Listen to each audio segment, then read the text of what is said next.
Fala, meu cotista, beleza? Sejam bem-vindos a mais um vídeo do canal Fim da Questão. Ivan aqui falando.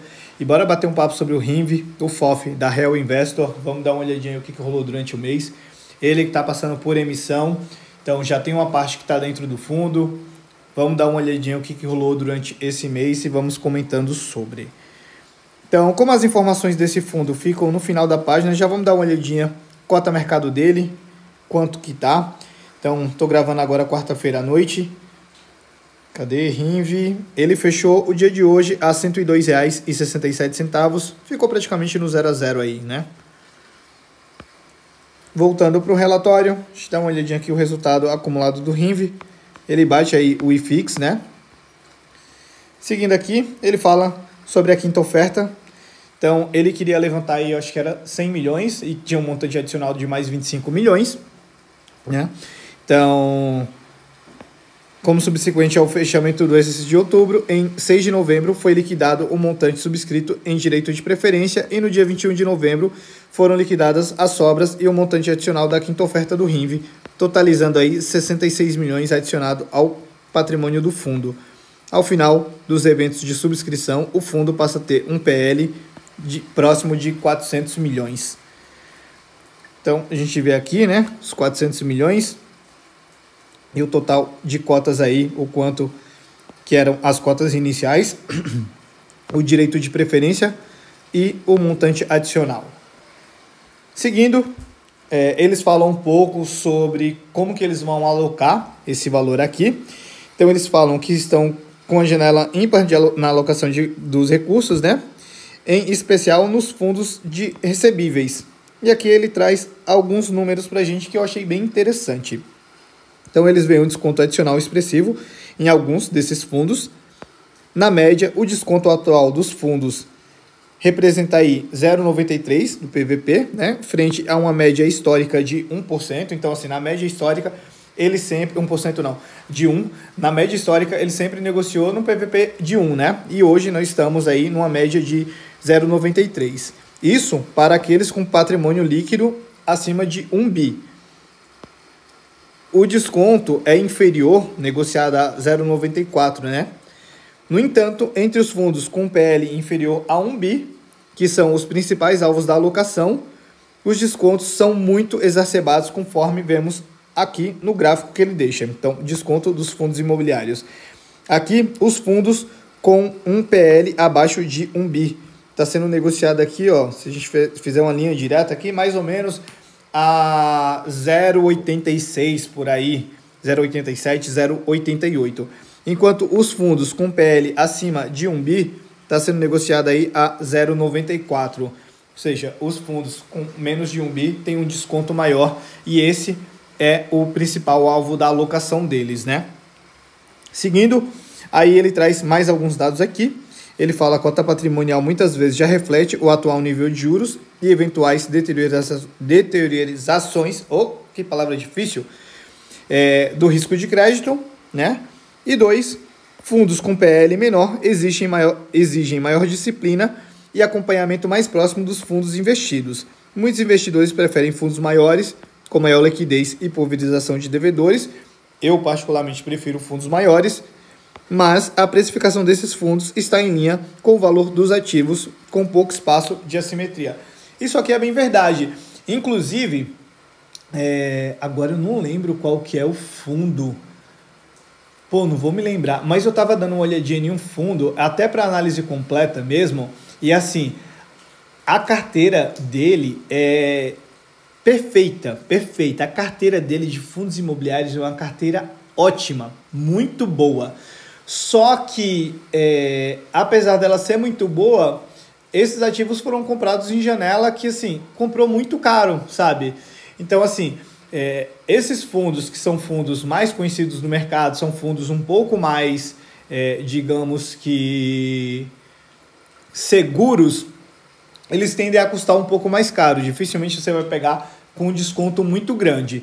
E é aquilo, se você compra em uma janela ruim, você paga caro. Qual que é a ideia? Você ir comprando mais para você ir diminuindo ali seu preço médio, né? Como um FOF ele só faz uma captação de recursos de compra, não tem como ele ficar comprando, ele vai ter que ficar gerando prejuízo, vendendo outros ativos para comprar novos ativos, né? Então não faz sentido. Mas aí esse fundo me trouxe essa reflexão, sabe? Claro, é bom você ter uma carteira com ótimos ativos, ativos de excelência, é ótimo. Só que você tem que comprar no preço certo também. Não adianta nada você chegar e falar assim, minha carteira é linda, minha carteira tem HGLG, BTLG, KNIP, KNCR, e aí você vai ver quanto que você pagou em tudo. HGLG eu paguei R$170, HGRU eu paguei 130, KNIP eu paguei R$100, KNCR eu paguei R$120, não adianta nada, sua carteira é ótima, só que você comprou em um momento que estava muito alto, né? Então assim, existe muito disso também, sabe? Não é só comprar ativo bom, é comprar ativo bom num preço certo, né? Num preço bom. Preço certo é difícil a gente falar isso, mas em um preço bom. Então assim, serve essa reflexão aqui, sabe? Então ele mesmo já diz, né, que esses fundos ali de excelência, eles são precificados mais para cima do que os outros fundos, né? Enfim, seguindo aqui, eles destacam aí que mitigam o risco, ao passo que temos uma grande diversidade de fundos, né, e um monitoramento constante das operações investidas indiretamente. Assim, conseguimos gerar valor efetivo através da gestão ativa. Então assim, eles sempre estão trabalhando e de verdade não tem nem o que falar aqui da gestão, porque eles estão fazendo um excelente trabalho aqui no fundo. Aí agora o que rolou durante um mês. Na parte de fundos imobiliários, a classe representava no final de outubro 81% do PL e atribuíram de forma negativa em 0,7 no mês, né? A performance de recebíveis foi aquém da média do IFIX no mês, o que proporcionou uma boa oportunidade para aumento de algumas posições dessa classe. Ao término do período, os fundos de recebíveis representavam 52% do PL do RINV, adquiridos numa média de 0,8 do VP e um carrego aí de aproximadamente 16% de dividendo anualizado, né? Então assim, ele pega alguns fundos que ele não vai pegar ali os principais, ele vai pegar sempre não, né? Mas fundos menores ali, PL abaixo de 1 bi, alguma coisa assim, ele pega com desconto maior e recebendo um dividendo muito alto por conta do carrego que ele vai fazendo, né? Então assim, é muito aquilo, vai muito de estratégia de cada investidor. A minha estratégia é uma estratégia um pouco mais conservadora, então eu não coloco muito ativo de risco na minha carteira. Mas tem algumas pessoas que gostam de pegar um pouco mais de risco, então faz sentido pegar fundos assim, né? Você vê que a estratégia dele aqui é um pouquinho mais arriscada, não é à toa que ele vem destravando muito valor aí. Seguindo, durante o mês, fomos questionados por diversos investidores sobre a reestruturação proposta para o Ouro Invest JPP Recebíveis Imobiliário, que é um fundo lá da Ouro Invest, né? Do qual somos cotistas relevantes. Então, eles são cotistas do fundo. Isso aqui eu achei super interessante. Mostra o alinhamento que eles têm com o cotista. Se liguem só. Após a divulgação do fato relevante, anunciando a intenção de cindir o fundo, direcionando metade do portfólio para o JPPA11 e a outra metade para o VRTM. Nos posicionamos contrário à incorporação da parcela destinada ao VRTM. Entendemos que a proposta seria prejudicial aos cotistas do OUJP, uma vez que os dois fundos possuem portfólios e estratégias substancialmente diferentes. A carteira atual do fundo, marcada por baixíssima inadimplência e negociada com desconto de aproximadamente 15%, perderia parte do seu atrativo caso a migração fosse adiante. Então, assim, ele está dando a cara aqui para falar: não estou gostando disso aqui, vou contra isso aqui e pronto. Então, assim, dificilmente a gente vê os fundos falando assim abertamente, diretamente, né? Normalmente, quando a gente vê alguma coisa assim de assembleia, eles só colocam, votamos a favor, votamos contra, mas assim, não dá nenhum pio. E esse aqui, eles falam o porquê que eles votaram contra. Isso aqui eu acho bem interessante e fica melhor, tá? Seguindo, aí ele fala: dessa forma, reforçamos que a nossa gestão vai além do estudo aprofundado dos ativos e seleção de carteira. Envolve também a atuação diligente nos processos de governança e representação dos cotistas, sempre com o objetivo de maximizar valor para os nossos investidores. Então, cara, isso aqui é lindo de se ler. Mostra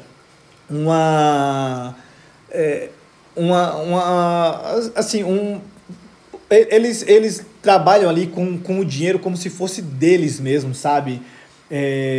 Então, assim, eles não vão pegar e colocar em qualquer coisa. Muitos fundos trabalham com aquele dinheiro, tipo assim, isso aqui é dinheiro do cotista, não é dinheiro meu, tô tirando minha taxa de gestão aqui, tá ótimo, vou fazer qualquer coisa aí que façam as pessoas desconfiarem em algo. Ele não, ele trabalha como se o dinheiro fosse dele, dando valor a cada centavo. Então, assim, isso aqui eu achei extraordinário. Aí ele fala aqui do alinhamento, né, de interesses com o cotista, não é apenas discursivo, de falar, não, eu tô com o meu cotista, e aí quando tem que tomar alguma atitude, vira contra. São comprovados por ações concretas, como todas as emissões realizadas a valor patrimonial, custo das ofertas integralmente acordados, arcados pela gestora, então todos os custos a gestora que paga, a ausência total de ancoragens atuais ou futuras em emissões de terceiros que possam carregar conflitos de interesse. Então, ó, tapa na cara aqui de TRXF, tapa na cara de CPTS, de vários fundos aí, viu? Participação ativa em assembleia e decisões, sempre guiada pela busca do melhor retorno para o investidor. Então, olha, de verdade, parabéns aqui para a Real Investor, viu? A gente está precisando muito de gestoras assim no mercado. Temos gestoras boas aí, mas essas novas gestoras que estão surgindo, ó, Sparta, Real Investor, estão mandando bem demais. Eu gostaria muito de ver essas gestoras abrindo mais fundos, criando mais fundos. Eu não tenho dúvida nenhuma que eles vão conseguir captar recursos para tocar esses fundos aí. Então a gente está precisando de mais gestoras igual a Real Investor, igual a Sparta. Isso aqui mostra um alinhamento com cotista, assim, é absurdo, absurdo. Parabéns à gestão, de verdade, parabéns mesmo. Seguindo no relatório, deixa eu dar uma olhadinha na carteira de fundo imobiliário dele. Então, 81% está alocado em fundos imobiliários, a grande parcela aí em fundos de recebíveis, seguidos por hedge funds, laje comercial, fundo de fundo e shopping e varejo. Na parte de ações, as ações tiveram uma retração no mês de 0,1. Aí aqui ele fala um pouco sobre a Log. Sim, ele fala diretamente da Log, não tem nada relevante aqui dentro do fundo, então a gente vai passar batido, tá? Aqui ele fala da carteira de ações, então 7% está em ações e está dividido dessa forma em corporação, propriedades e shopping. Na parte de recebíveis, que são os CRIs, carteira de recebíveis representava no final de outubro 11,6% do PL. Ao longo do mês, houve movimentação no portfólio com a inclusão de novo papel, que é esse aqui, 1% do PL do RINV no CRI Friso, operação remunerada a IPCA mais 11,5%. E aqui ele dá alguns detalhes da operação em si, né? Ainda realizamos a venda integral do CRI FGR, que era o papel com menor remuneração contratada, IPCA mais 10%. Na venda, houve destravamento de importante correção monetária acroada, que proporcionou 2 centavos de ganho por cota. Além disso, a venda de CRI foi oportunamente realizada para a realocação em outras oportunidades com maior potencial de ganho, como o CRI Friso e outros fundos imobiliários que estão descontados. Por fim, no mês, os primeiros repasses após a entrega da primeira torre financiada pelo CRI Franco Ribeiro, que gerou uma receita para início da amortização. Dessa forma, o resultado do RINV foi impactado positivamente em 234 mil, equivalente a 7 centavos por cota, com o destravamento da correção monetária. Então, tá dando um retorno aqui, né? E aí aqui nós temos os CRIs que ele tem em carteira, Franco Ribeiro, Balneário Búzios, enfim, temos todos aqui. A gente pode descer. E a gente dá uma olhadinha aqui na carteira de CRI, como é que tá. Então, 11,6% do PL em CRI, sendo IPCA mais 11,8% e CDI mais 5%. Então, assim, é bem puxadinho aqui a carteira de fundo imobiliário, de CRI dele, né? A gente pode falar que é quase um high yield. Seguindo aqui, a gente dá uma olhadinha na carteira consolidada. Então, em fundo imobiliário, 81%, em ações, 7%, em CRI, 11% e tem mais 1% aí em caixa. Aqui na DRE do fundo, nesse mês de outubro, a gente vê aqui as receitas que vieram dos fundos imobiliários, as receitas de ações, as receitas de CRI e as receitas do caixa. Total de receita aqui, 4 milhões. Total das despesas, deu um resultado de 3.700.000, que deu R$ 1,13 por cota, pagou R$ 1,05. Guardou muito aí para a reserva que está em 81 centavos. E aqui a gente dá uma olhadinha no seguinte, desde o início do fundo, ganho de capital com fundo imobiliário 1 milhão, ganho de capital com ações 6 milhões, então eles vêm fazendo muito ganho de capital, correção monetária dos CRIs mais 1.300.000, deu um resultado total de 65 milhões, um resultado por cota de R$ 43,00 e ele pagou R$ 40,18. Então assim, a gente vê que ele destrava muito valor mesmo, ele manda muito bem aqui. Seguindo, a gente dá uma olhadinha aqui no resultado de distribuição mensal. Então a gente vê aqui o resultado por cota, que é esse mais clarinho, ó, ele sempre gera a mais do que ele entrega, sempre. A distribuição por cota e a reserva acumulada que vem aumentando 44, 54, 65, 70, 73, 81, né? Então assim, pô, ele vem fazendo um trabalho extraordinário. Ah, eu pulei um negocinho aqui que é o seguinte, pessoal. Quantidade de cotas. Eu acho que 3.275. Deixa eu só ver aqui em cima para eu não falar besteira. Mas eu acho que ainda não está integralizada aqui as cotas. Ah, não, tá sim. 927.